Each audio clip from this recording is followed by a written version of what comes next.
샬롬, 이동춘 목사입니다. 오늘도 여러분의 삶이 주님의 평안으로 가득하시길 기원하며 하나님의 말씀을 나누겠습니다. 오늘 주시는 말씀은 사도행전 1장 12절에서부터 26절의 말씀입니다. 이 말씀 중에 12절에서부터 14절을 읽겠습니다. 제자들이 감람원이라 하는 산으로부터 예루살렘에 돌아오니 이 산은 예루살렘에서 가까워 안식일에 가기 알맞은 길이라. 들어가 그들이 유하는 다락방으로 올라가니 베드로, 요한, 야고보, 안드레와 빌립, 도마와 바돌로메, 마테와 및 알페오의 아들 야고보, 셀로딘 시몬, 야고보의 아들 유다가 다 거기 있어 여자들과 예수의 어머니 마리아와 예수의 아우들과 더불어 마음을 같이하여 오로지 기도에 힘쓰더라. 아멘. 사도행전 1장 12절로부터 26절 말씀을 본문으로 기도와 고민 이라는 제목으로 말씀을 나누도록 하겠습니다. 음식은 간이 맞아야 제맛을 내지요. 재료에 따라 요리에 따라 간이 달라지기는 합니다만 간을 잘해야 제맛이 납니다. 물론 개인의 입맛에 따라 평가가 달라질 수는 있습니다. 분명한 것은 간이 맛을 좌우한다는 것입니다. 이렇듯 신앙생활에도 제맛이라는 것이 있습니다. 어떤 간을 어떻게 하느냐에 따라 제맛이 나듯 신앙생활에도 제맛을 내기 위해서는 간을 잘해야 합니다. 무슨 말인지 궁금하시죠? 오늘 본문에 설명이 있습니다. 예수님의 부활과 승천은 제자들에게 생소하고도 놀라운 일이었습니다. 누구도 경험해보지 못한 일이었기 때문입니다. 믿을 수 없었습니다. 그러나 그들의 눈으로 직접 보았기 때문에 확신을 가질 수밖에 없었습니다. 결코 의심할 수 없었습니다. 그렇기 때문에 더 이상 물고기 잡으러 떠나는 일은 생기지 않았습니다. 예수님의 십자가 처형 이후 많은 제자들이 물고기 잡는 생업으로 돌아간 일 기억하시죠? 그때는 예수님의 죽음을 확신했기 때문입니다. 그러나 부활을 두 눈으로 경험한 이후에는 그런 일이 생기지 않았습니다. 특히 은 30에 예수님을 파는 일과 같은 것이 생기지 않았습니다. 예수님을 배신하는 일은 생기지 않았습니다.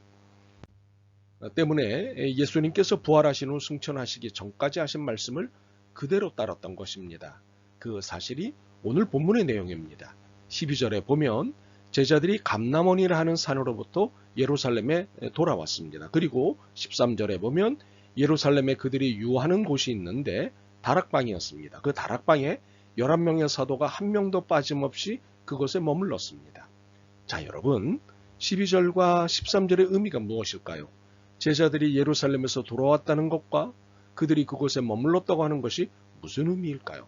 한마디로 예수님께서 분부하신 것을 그대로 따랐다는 것입니다. 1장 4절에 예수님께서 분부하신 것이 있습니다. 사도와 함께 모이사 그들에게 분부하여 이르시되 예루살렘을 떠나지 말고 내게서 들은 바 아버지께서 약속하신 것을 기다리라. 예수님께서 분부하신 것은 예루살렘을 떠나지 말고 내게서 들은 바 아버지께서 약속하신 것을 기다리라는 것이었습니다. 이 분부를 그대로 따른 것입니다. 그들은 그곳에 모여 4절의 분부대로 하나님의 약속을 기다렸습니다. 그러나 단순히 기다린 것만은 아닙니다. 멀뚱멀뚱 기다리거나 수다나 떨면서 약속을 기다린 것이 아닙니다. 13절과 14절입니다. 들어가 그들이 유하는 다락방으로 올라가니 베드로, 요한, 야고보, 안드레와 빌립, 도마와 바돌로메, 마테와 및 알페오의 아들 야고보, 셀로신 시몬, 야고보의 아들 유다가 다 거기 있어 여자들과 예수의 어머니 마리아와 예수의 아우들과 더불어 마음을 같이하여 오로지 기도에 힘쓰더라. 예루살렘 다락방에 모여 그들이 하나님의 약속을 기다리며 한 일은 기도였습니다. 모두가 마음을 온전히 모아 기도에 힘썼습니다. 이것이 하나님의 약속을 기다리는 그들의 태도였습니다. 그리고 이 태도는 신앙의 맛을 냈습니다. 그런데 바르게 정리할 것이 있습니다. 기도가 신앙의 맛을 냈지만 제 맛을 내게 한 것은 함께 기도했다는 것입니다. 합심해서 기도했다는 것입니다. 함께 모여 마음을 모아 기도한 것이 신앙의 제맛을 내게 했고 하나님의 약속을 받는 역사를 일으켰습니다. 바로 이것이 우리들이 눈여겨보아야 할 태도입니다. 이렇게 모여 기도하던 어느 날 약 120여 명가량의 제자들이 모인 날이었습니다. 기도하던 중 베드로가 자리에서 일어나 이야기를 시작했습니다. 성령님의 감동을 따라 한 행동이었습니다.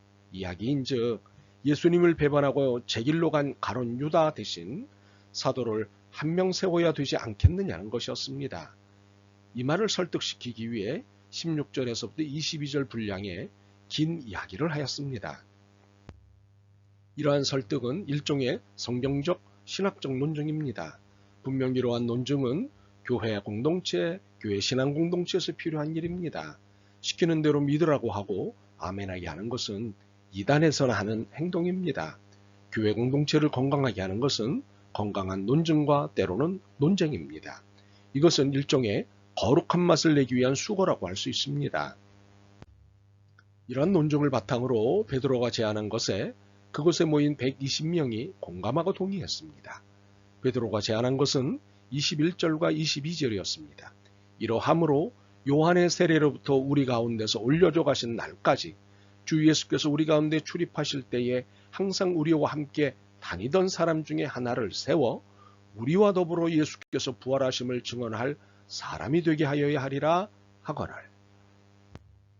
베드로의 제안에는 조건이 있었습니다. 항상 우리와 함께 다니던 사람 중에서와 우리와 더불어 예수께서 부활하심을 증언할 사람이어야 한다는 것이었습니다. 이것은 공동체를 잘 이해하고 공동체가 추구하는 바를 잘 아는 사람이 공동체를 위해 바르게 헌신할 수 있다는 의미입니다. 베드로의 이러한 논증과 제안에 동의한 공동체는 무엇을 했습니까? 그렇습니다. 기도했습니다. 마음을 모아 기도했습니다. 전심을 다해 기도했습니다.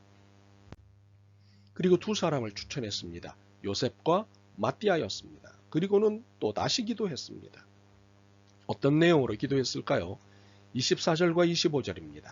그들이 기도하여 이르되 무사람의 마음을 아시는 주여, 이 두 사람 중에 누가 주님께 택하신 바 되어 봉사와 및 사도의 직무를 대신할 자인지를 보이시옵소서.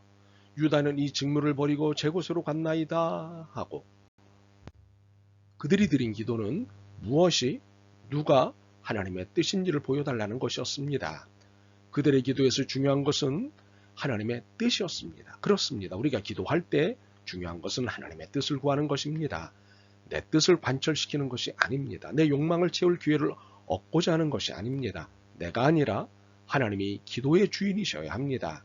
참으로 기도는 하나님의 뜻을 구하는 거룩한 절차입니다.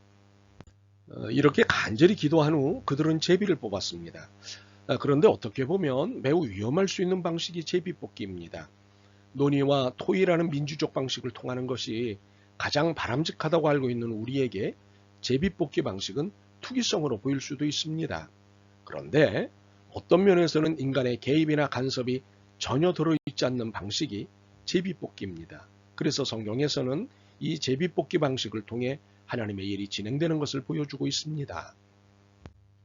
이렇게 공동체의 고민을 공유하고 간절히 기도하고 하나님의 뜻을 구한 공동체는 가룟 유다 대신 마띠아를 사도로 세우게 되었습니다.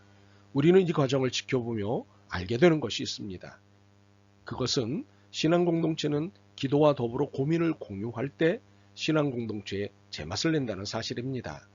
기도는 모을 때 제맛이 나고 고민은 나눌 때 제맛이 난다는 사실입니다. 이제 우리가 속한 교회 공동체를 돌아보고 싶습니다. 과연 우리는 신앙 공동체로서 제맛을 내고 있는가를 묻고 싶습니다.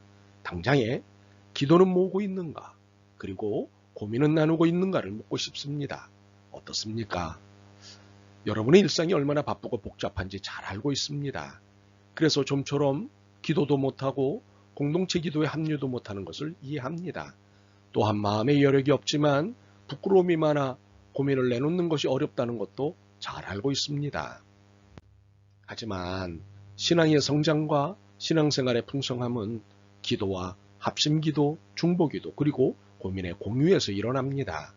교회를 공동체라고 하는 이유는 분명합니다. 함께하는 곳이기 때문입니다. 그러므로 공동체는 개인적이거나 이기적이어서는 안 됩니다. 공동체는 공유와 나눔이 본질이고 생명입니다. 그러니 우리 신앙 공동체가 좀 더 기도 모으기와 고민 나누기에 충실했으면 좋겠습니다. 참으로 그런 우리가 되기를 소망합니다. 아멘.